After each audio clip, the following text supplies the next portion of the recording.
తమ సమస్యలను పరిష్కరించాలని రాజానగర్ నియోజకవర్గంలోని అంగన్వాడీ టీచర్లు, ఆయాలు ఎమ్మెల్యే బత్తుల బలరామకృష్ణకు విజ్ఞప్తి చేశారు. ఈ మేరకు ఈ రోజు కలిసి వినతిపత్రం సమర్పించారు.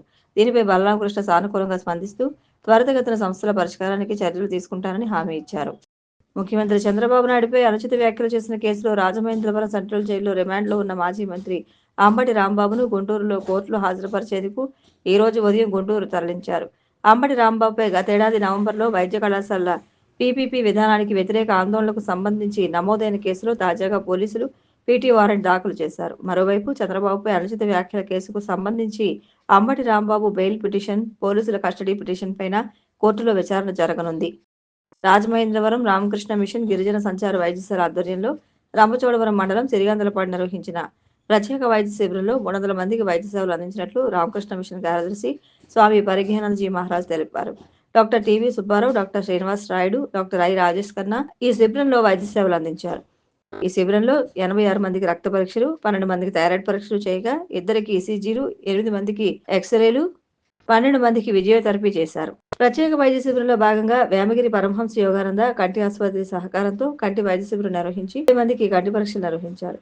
ఈ సందర్భంగా 30 మందికి కళ్ళజోళ్ళు పంపిణీ చేయాలని నిర్ణయించారు. 9 మందిని కంటి ఆపరేషన్ల నిమిత్తం వేమగిరిలోని పరమహంస యోగానంద కంటి ఆసుపత్రికి తరలించారు. ఈ శిబిరానికి హాజరైన రోగులకు, వారి సహాయకులకు అన్నదానం చేశారు. రామకృష్ణ మిషన్ వైద్య సేవల సమన్వయకర్త కానుమూని శ్రీనివాస్, వాలంటీర్ దాసరి పెద్దప్పారావు, వెంకట శివకృష్ణ ఈ శిబిరంలో పాల్గొన్నారు.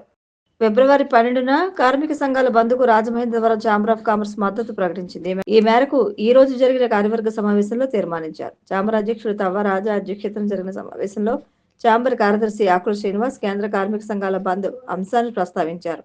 వర్తకుల శ్రేయస్సు దృష్ట్యా ఆ రోజున దుకాణాలు మూసివేయాలని ఛాంబర్ పిలుపునిచ్చింది.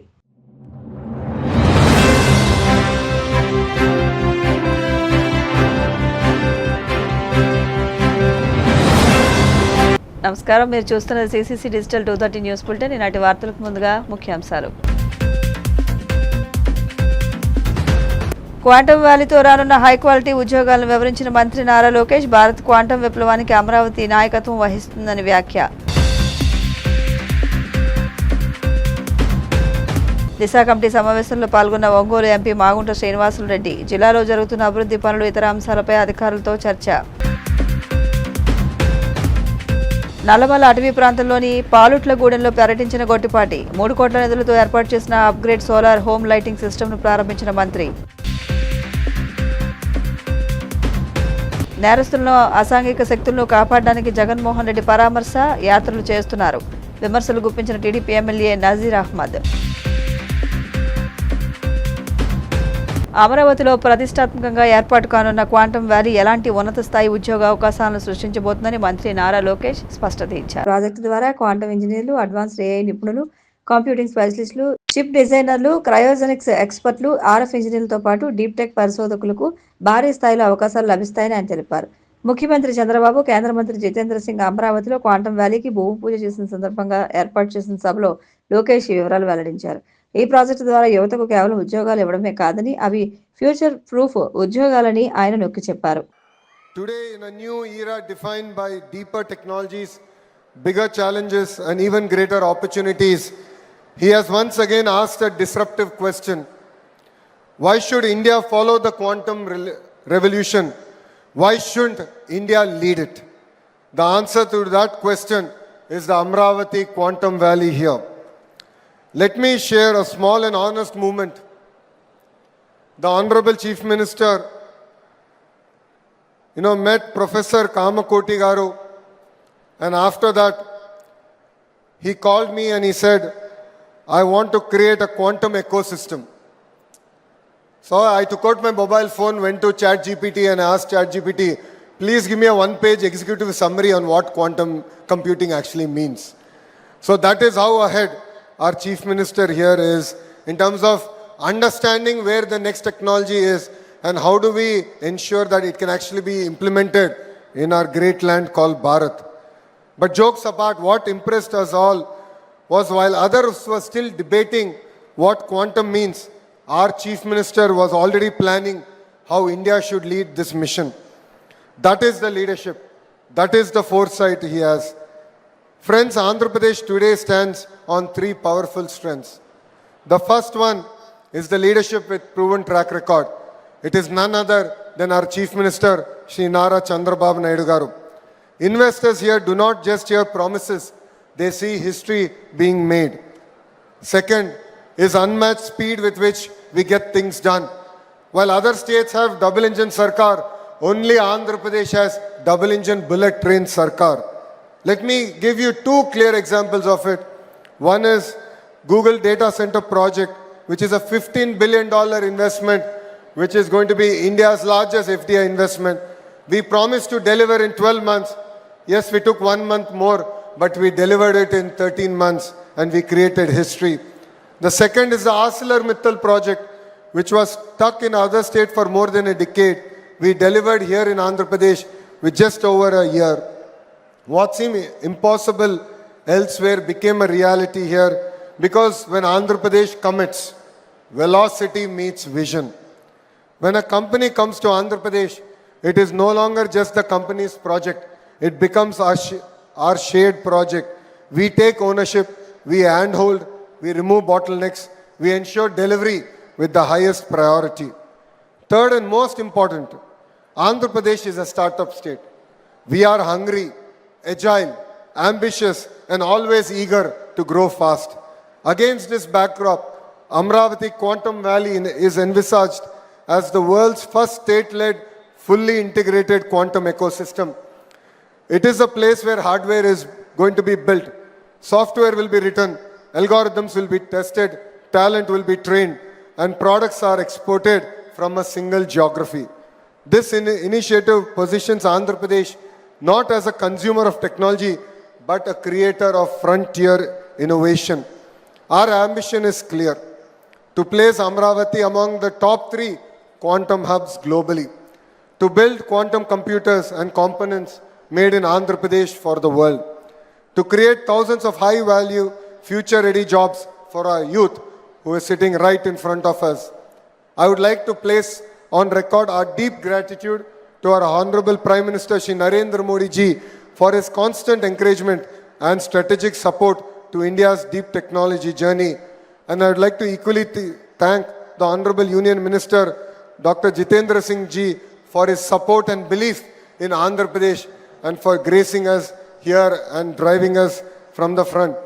But I would like to specially thank Kamakoti Garu.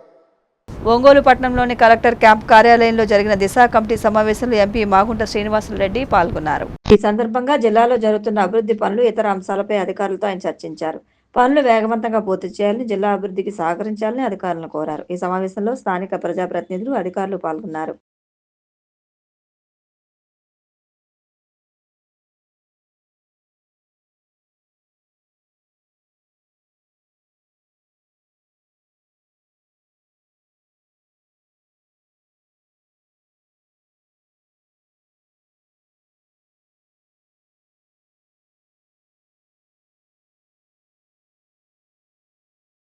జిల్లా Disha committee, government of ministry of rural development, government of India వారు district development coordination and monitoring committee meeting అనేది గౌరవ పార్లమెంట్ సభ్యుల చైర్మన్షిప్లో కలెక్టర్ గారు, మంత్రివర్యులు, గౌరవ శాసనసభ్యులు, దిశ కమిటీ సభ్యులు, ప్రజాప్రతినిధులు అందరూ కూడా, అంటే ఎంపీపీలు, జడ్పీటీసీలు కూడా కలిసి ఈరోజు ఒంగోలు పట్టణంలో మనం సక్సెస్ఫుల్గా కూడా జరుపుకున్నాం. పలు అంశాలు, దాదాపు 26 సబ్జెక్ట్స్ అనేది మనం ఎంపిక చేసుకొని, ఇవన్నీ సెంట్రల్లీ స్పాన్సర్డ్ స్కీమ్స్. ముఖ్యంగా రాష్ట్ర ప్రభుత్వం ఉన్న స్కీమ్స్ అంటే మన డిఆర్సి, డిస్ట్రిక్ట్ రివ్యూ కమిటీ అనేది మనం పెట్టుకుంటూ వస్తుంటాం ఇన్ఛార్జ్ మినిస్టర్ నాయకత్వంలో. అదేవిధంగా ఈ దిశ కమిటీ అంటే సెంట్రల్ గవర్నమెంట్ ద్వారా రాష్ట్ర ప్రభుత్వానికి వస్తున్న నిధులను గురించి, ఏ విధంగా దానిని యూటిలైజేషన్ జరుగుతున్నాయి జిల్లాలో, ఇక ఆ ప్రతి సబ్జెక్ట్లో కూడా ఇన్వాల్వ్మెంట్ ఏమిటి, ఎంత ఫండ్స్ వస్తున్నాయి, ఏ విధంగా యూటిలైజ్ అవుతున్నాయి అనేదే మనం ఇప్పుడు క్షుణ్ణంగా కూడా డిస్కస్ చేసుకోవడం కూడా జరిగింది. గౌరవ సభ్యులు చాలామంది కూడా వారి సమస్యలన్నీ కూడా ఈ సభకు ముందు కూడా తీసుకురావటం కూడా జరిగింది. సజెషన్స్ కూడా చాలామంది ఇచ్చారు. అన్ని డిపార్ట్మెంటల్గా కూడా చాలా మంచి డిస్కషన్ జరిగింది. హానరబుల్ జాయింట్ కలెక్టర్ గారు కూడా కల్పనా కుమారి గారు కూడా జాయిన్ కావటం అనేది సంతోషం. అది కొత్తగా వారు జిల్లాకు కూడా రావటం, అందులో ప్రథమంగా ఈ దిశ మీటింగ్లో కూడా వారు పార్టిసిపేట్ చేయడం అనేది కూడా ఆనందదాయకం. రాబోయే రోజుల్లో ఇంకా ప్రకాశం జిల్లాలో అభివృద్ధి చేసుకునే దాని కొరకు కేంద్ర ప్రభుత్వం ద్వారా అధిక నిధులు, అంటే కేంద్ర ప్రభుత్వ సంస్థలు అనేది కూడా రైల్వేస్ ఉన్నాయి, నేషనల్ హైవేస్ ఉన్నాయి, టెలికమ్యూనికేషన్ ఉన్నాయి, అటువంటివన్నీ కూడా అంటే రాష్ట్ర ప్రభుత్వం ద్వారా ఎక్కువగా సంబంధాలు అనేది కూడా లేని డైరెక్ట్గా ఫండ్స్ అనేది వచ్చాయి. ఇవన్నీ కూడా ఈ డిపార్ట్మెంట్స్ ఉన్నాయి కాబట్టి అవి మనం ముఖ్యంగా కూడా మనం ఇవి కూడా పరిగణనలో కూడా తీసుకొని ఈరోజు డిస్కస్ చేయడం కూడా జరిగింది. చక్కటి మీటింగ్ అది. ఈ మీటింగ్ అనేది కూడా చాలామంది అందరూ కూడా ఇన్వాల్వ్ అయ్యి ఇంత సమయం కూడా తీసుకోవటం అంటే ప్రతి ఒక్కరి ఈ సమావేశానికి ఇచ్చిన ప్రతి ఒక్క సభ్యులందరూ కూడా పూర్తిగా కూడా వారికి థ్యాంక్స్ కూడా చెప్తూ, ప్రత్యేకంగా మా ఒంగోలు మేయర్ గారు కూడా అంగాడి సుజాత గారు అయితే వారు చాలా పలు అంశాలను కూడా సభ ముందు కూడా తీసుకొచ్చి అధికారుల ద్వారా ఇవన్నీ కూడా సమాధానాలు తీసుకురావటం కూడా వారిని ప్రత్యేకంగా కూడా అభినందిస్తూ, ఇటువంటి ఈ ప్రగతి సాధనలో ప్రకాశం జిల్లాలో మంత్రివర్యులు, గౌరవ శాసనసభ్యులు, మేయర్ గారు అందరూ కూడా ముందుంటాం అనేది కూడా మరొకసారి మీకు తెలుపుకుంటూ, ఒంగోలు ఎంపీగా ఈ దిశ కమిటీని కండక్ట్ చేసుకున్నందుకు నేను మాగుంట శ్రీనివాసరెడ్డిగా కూడా ఆనందంగా భావిస్తున్నానని తెలుపుకుంటూ సెలవు తీసుకుంటాం. జై. గిరిజనుల అభివృద్ధి కోసం కూటమి ప్రభుత్వం కృషి చేస్తోందని మంత్రి గొట్టిపాటి రవికుమార్ పేర్కొన్నారు. మార్కాపురం జిల్లా ఎర్రగొండపాలెం మండలంలోని నల్లమల్ల అటవీ ప్రాంతంలోని పాలుట్లగూడెంలో ఆయన పర్యటించారు. పాలుట్లగూడెనికి చేరుకున్న మంత్రికి గిరిజన మహిళలు ఘనస్వాగతం పలికారు. అక్కడ దాదాపు 3 కోట్ల నిధులతో ఏర్పాటు చేసిన upgrade solar home lighting system ఆయన ప్రారంభించారు. విద్యుత్ వచ్చాక పరిస్థితులను అడిగి తెలుసుకున్నారు. ఎన్నో ఏళ్లుగా విద్యుత్ సౌకర్యం లేక అవస్థలు పడుతున్న తమకు విద్యుత్ అందించినందుకు కూటమి ప్రభుత్వానికి కృతజ్ఞతలు తెలిపారు.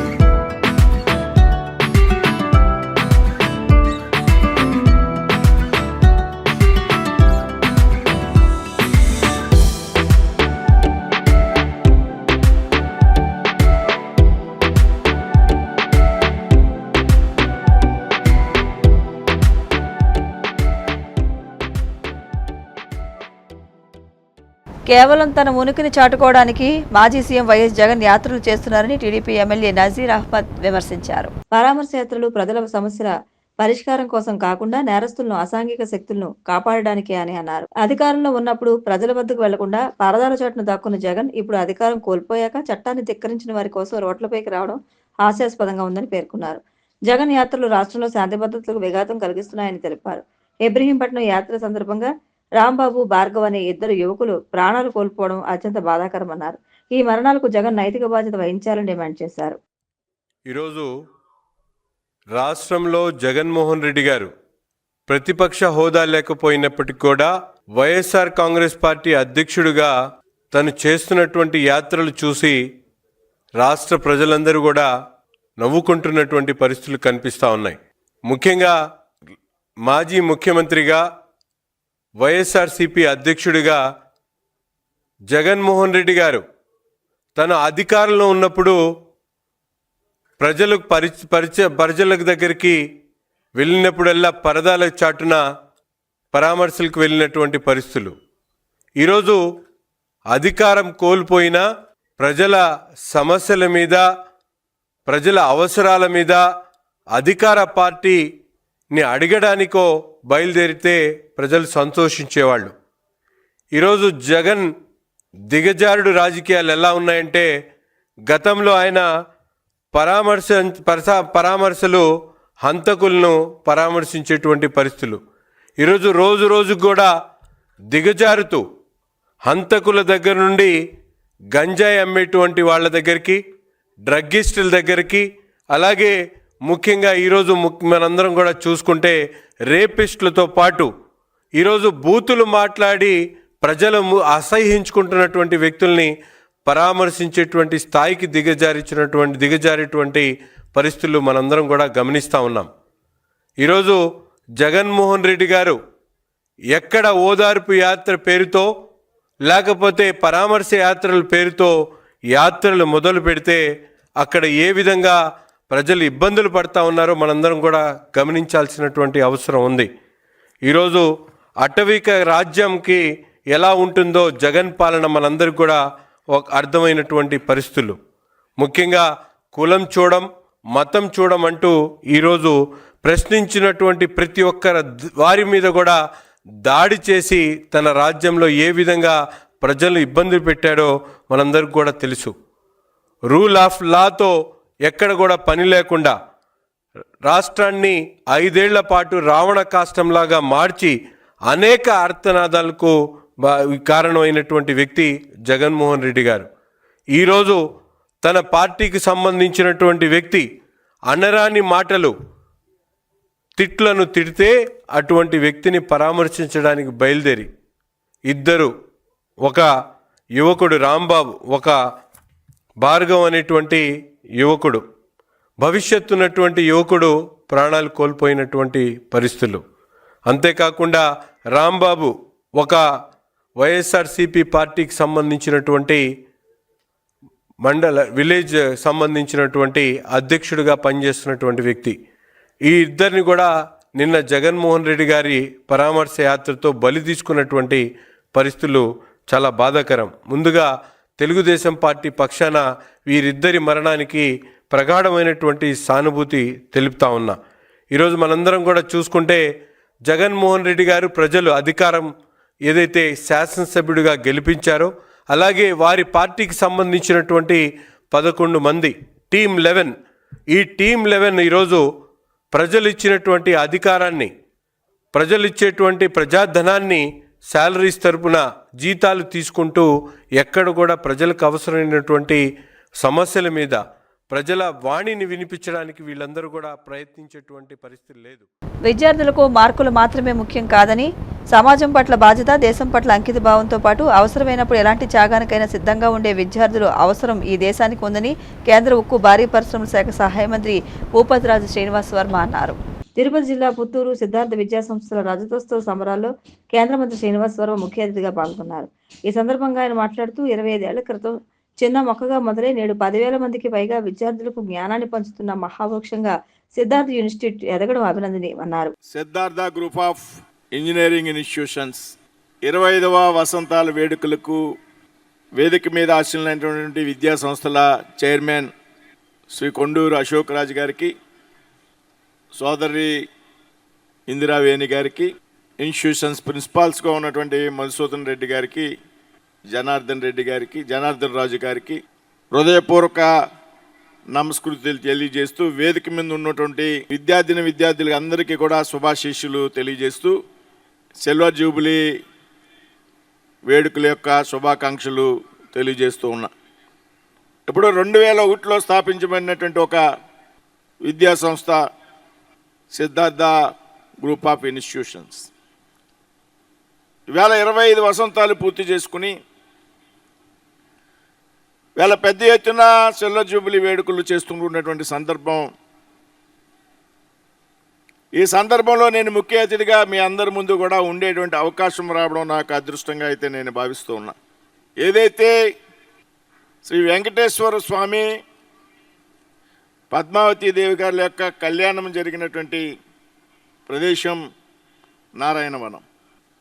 అటువంటి నారాయణవనంలో అటువంటి కళ్యాణం జరిగినటువంటి ప్రాంతంలో చెంతను ఉన్నటువంటి ఏదైతే ఒక ఆహ్లాదకరమైనటువంటి వాతావరణంలో తూర్పు కనుమల మధ్య ప్రకృతి ఒడిలో ఇటువంటి అందమైనటువంటి సుందరమైనటువంటి ప్రాంగణంలో మీరంతా విద్యను అభ్యసించడం అనేది మీరంతా కూడా అదృష్టంగా నేనైతే భావిస్తూ ఉన్నా.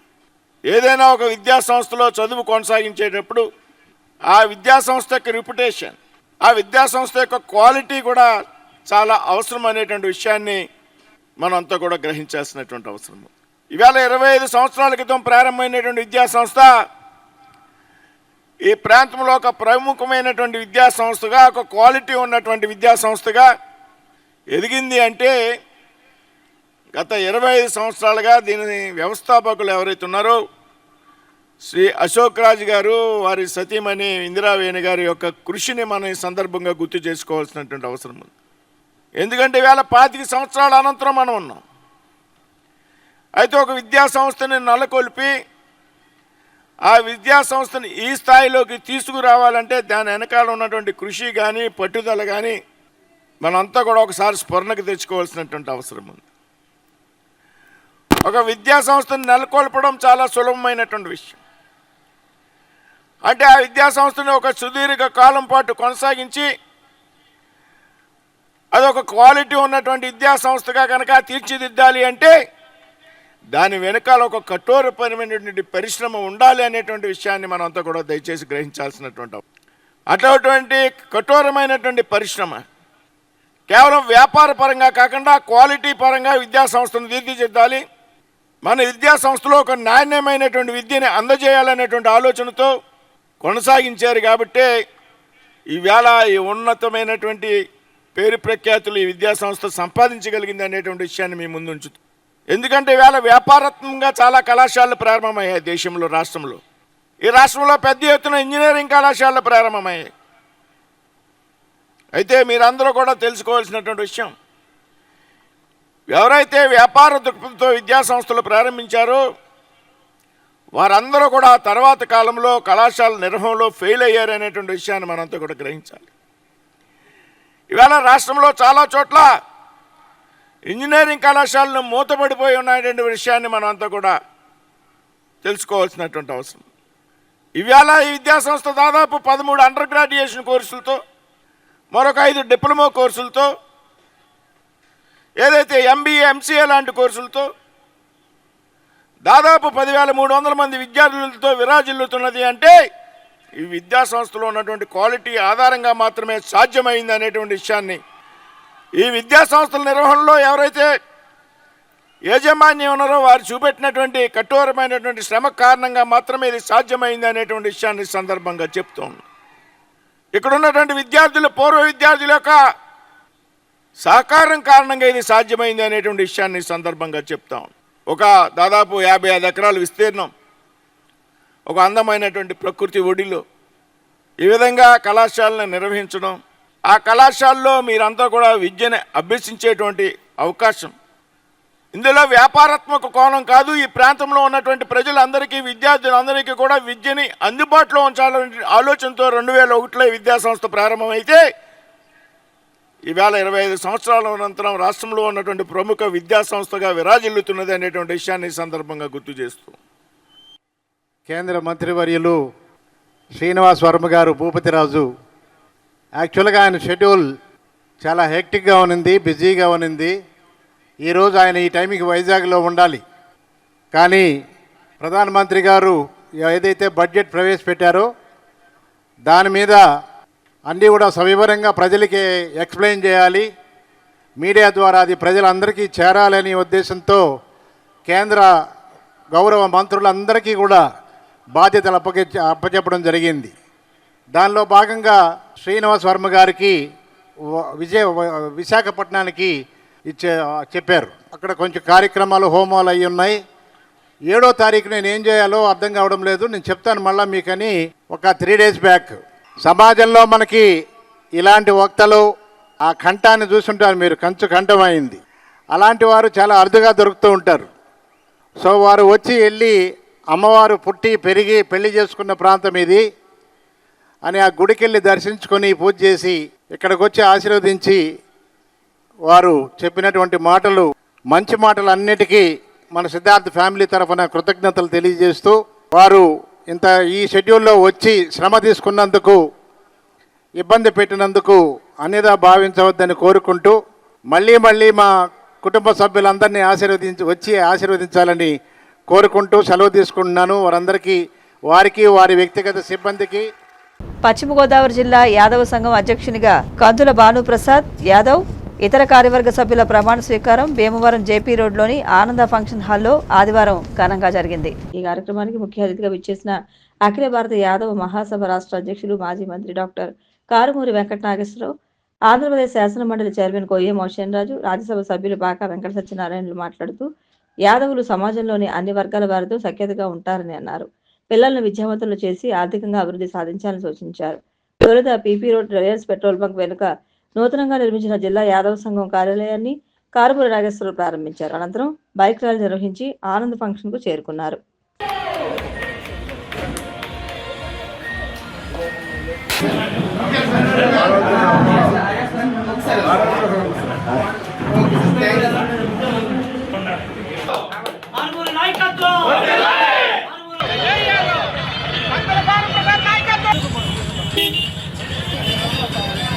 ఎల్లిండు చూడరా ఎదురులేని వీరుడు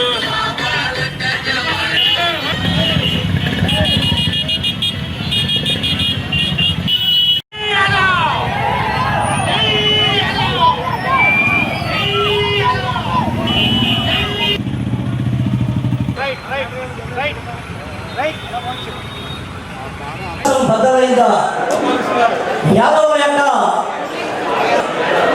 మరి భీమవరం పశ్చిమ గోదావరి జిల్లాలో మొట్టమొదటిసారిగా ఎన్నో పెద్ద కార్యక్రమాలు జరగవచ్చు.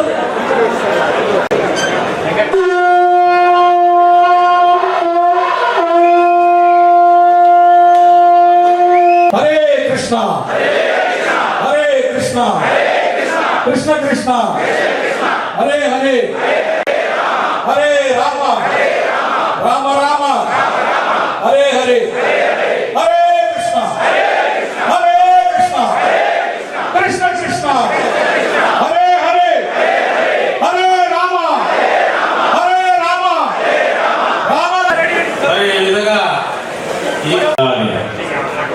మంచి అలాగే ఈ పశ్చిమ గోదావరి జిల్లాలో బాగా చాకచక్యంగా అందరికీ ఏ కష్టం వచ్చినా న్యాయం చేయగల మా మనిషి అని చెప్పి నేను నమ్ముతున్నానని చెప్పి సందర్భంగా ఖచ్చితంగా మరి ఆఫీస్ ఓపెన్ చేసాం. తర్వాత ర్యాలీగా ఫస్ట్ టైం మరి భీమవరం చరిత్రలో యాదవులు ఇంత పెద్ద ఎత్తున ఒక ర్యాలీగా పాల్గొని ఇంత పెద్ద కార్యక్రమాన్ని మరింత బాగా నిర్వర్తించినందుకు బాలు గారిని ప్రత్యేకంగా అభినందిస్తున్నాను. అతను మంచి మన యాదవులకి బిడ్డలకి అందరికీ కూడా పూర్తి సహకారంగా ఉంటాడని చెప్పి ఈ సందర్భంగా మీకు మనం చేస్తున్నాను. అలాగే వెంకటరావు కూడా ఉన్నారు, ఆయన కూడా చక్కగా అవగాహన ఉన్న వ్యక్తి. మరి అలాగే రాష్ట్రం అంతా కూడా రౌండ్ చేసిన వ్యక్తి. ప్రతి ఒక్కరితోటి ప్రతి వాళ్ళతోటి ఏ రకంగా చేయించాలనే ఆలోచనతో ఉన్న వ్యక్తి నాగాయకుడు కూడా ఉన్నారు. అలాగే మన గోపాలకృష్ణ గారు, సిద్ధల శ్రీనివాస్ గారు, ఇక మన నాయకులు బుజ్జి, వీళ్ళందరూ కూడా చాలా ఎత్తులు ఉన్నారు. వీళ్ళందరూ సహకారంతో మరి బాలు మంచి మన యాదవులకి చేయడానికి ఏ మాత్రం కూడా సంకోచం లేదని చెప్పి సందర్భంగా తెలియజేస్తున్నాను. ఒక బాలు కాదు న్యాయం, మీ అందరికీ న్యాయం ఒక మాట మీద వచ్చి నడిచినప్పుడే మీ గౌరవ మర్యాదలు పెరుగుతాయని చెప్పి సందర్భంగా మనం చేస్తూ ఈ రోజున ఎంత పెద్ద ఎత్తున ఈ యొక్క సంఘ కార్యక్రమాన్ని జరుపుకోవడం శుభదాయకం. ఎందుచేతంటే ఈ యొక్క బడుగు బలహీన వర్గాలు ఐక్యతగా సమాజంలో అందరితో పాటు సమానంగా ఎదుగుతున్నాము, ఎదగాలి అనేటటువంటి ఒక సంకల్పమే ఈరోజు ఇంత పెద్ద ఎత్తున ఈ కార్యక్రమం చేయడానికి కారణం. ముఖ్యంగా ఈ రాష్ట్రంలో ఉన్నటువంటి బలహీన వర్గాల్లో అత్యధిక జనాభా కలిగినటువంటి వర్గం ఏదైతే ఉందంటే కనుక ఈ రాష్ట్రంలో యాదవ సామాజిక వర్గం. మాతో పాటు కలిసినటువంటి ఈ సంఘ సభ్యులు అప్పాజీ గారు కానీ లేకపోతే సత్యనారాయణ గారు కానీ అనేక మంది అన్నదమ్ముల భావంగా మరి ఎక్కడ కూడా ఈ రోజు వరకు అన్ని కులాలు ఏదో ఒక రకమైనటువంటి ఘర్షణలో ఉన్నాయి తప్ప ఇక్కడ ఉండేటటువంటి యాదవ సామాజిక వర్గం ఎక్కడా కూడా ఎటువంటి మరి వివాదాలకి వాలేదు అని చెప్పి ఈ సందర్భంగా నేను తెలియజేసుకుంటాను.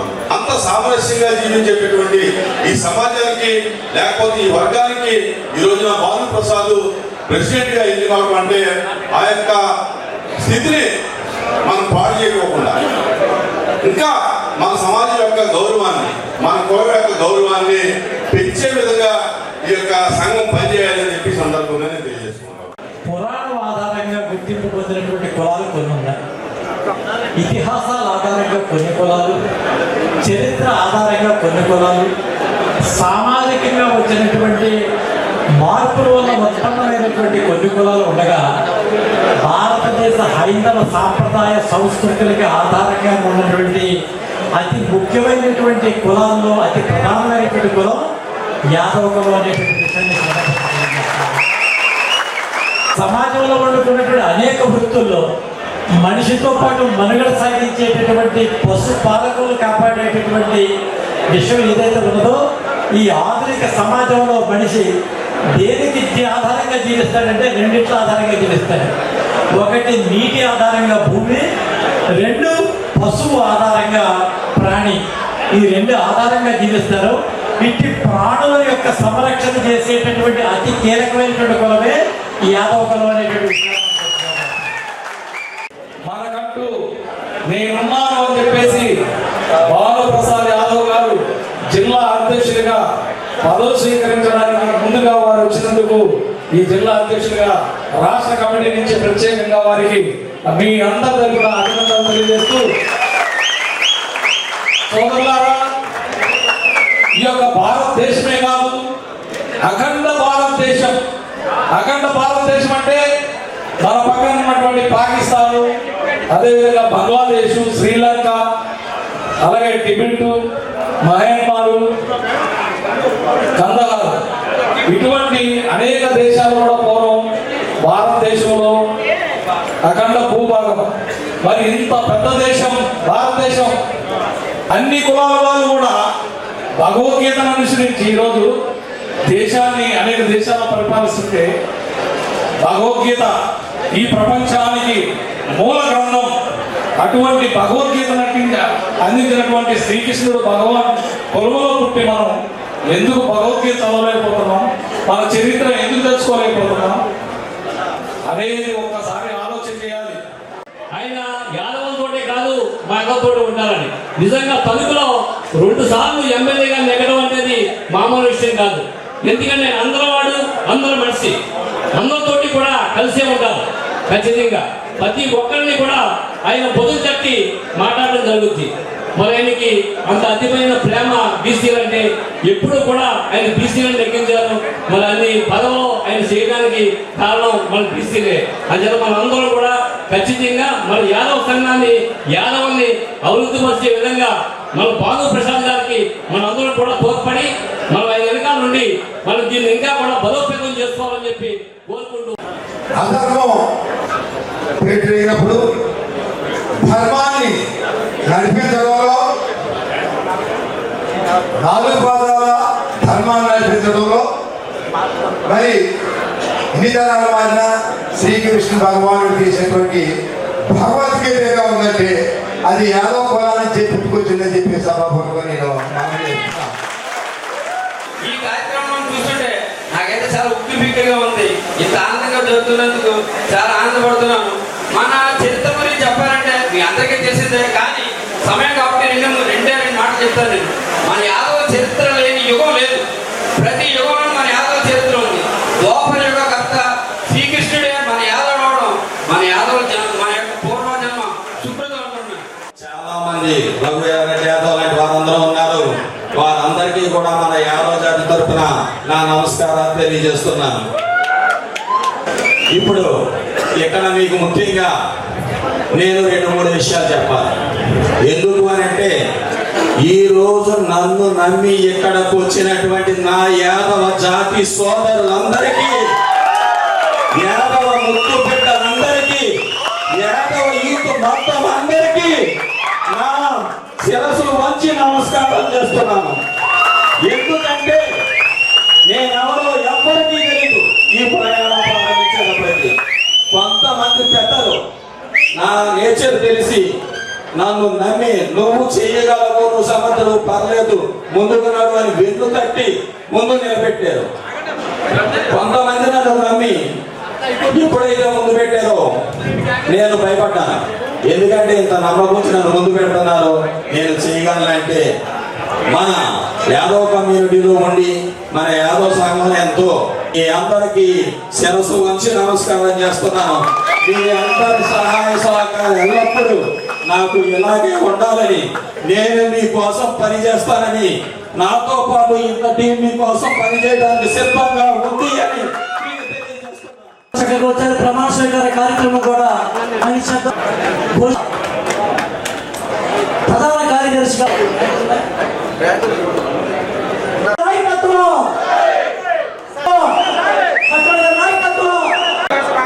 మీ యొక్క పదవి తీసుకెళ్ళడానికి బాగు ఇక్కడ విచ్చేసిన ప్రతి ఒక్క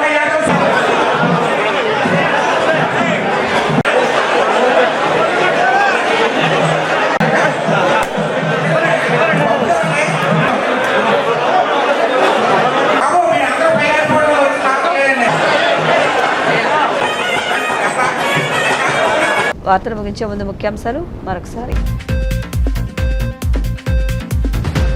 క్వాంటమ్ వ్యాలీతో రానున్న హై క్వాలిటీ ఉద్యోగాలను వివరించిన మంత్రి నారా లోకేష్, భారత్ క్వాంటమ్ విప్లవానికి అమరావతి నాయకత్వం వహిస్తుందని వ్యాఖ్య. దిశ కమిటీ సమావేశంలో పాల్గొన్న ఒంగోలు ఎంపీ మాగుంట శ్రీనివాసులు రెడ్డి, జిల్లాలో జరుగుతున్న అభివృద్ధి పనులు, ఇతర అంశాలపై అధికారులతో చర్చ. నల్లమల అటవీ ప్రాంతంలోని పాలుట్లగూడెంలో పర్యటించిన గొట్టిపాటి, 3 కోట్ల నిధులతో ఏర్పాటు చేసిన అప్గ్రేడ్ సోలార్ హోమ్ లైటింగ్ సిస్టమ్ను ప్రారంభించిన మంత్రి. నేరస్తులను, అసాంఘిక శక్తులను కాపాడడానికి జగన్మోహన్ రెడ్డి పరామర్శ యాత్రలు చేస్తున్నారు. విమర్శలు గుప్పించిన TDP MLA Nazeer Ahmed. CCC digital 230 news bulletin ఇంతలో సమాప్తం. నమస్కారం.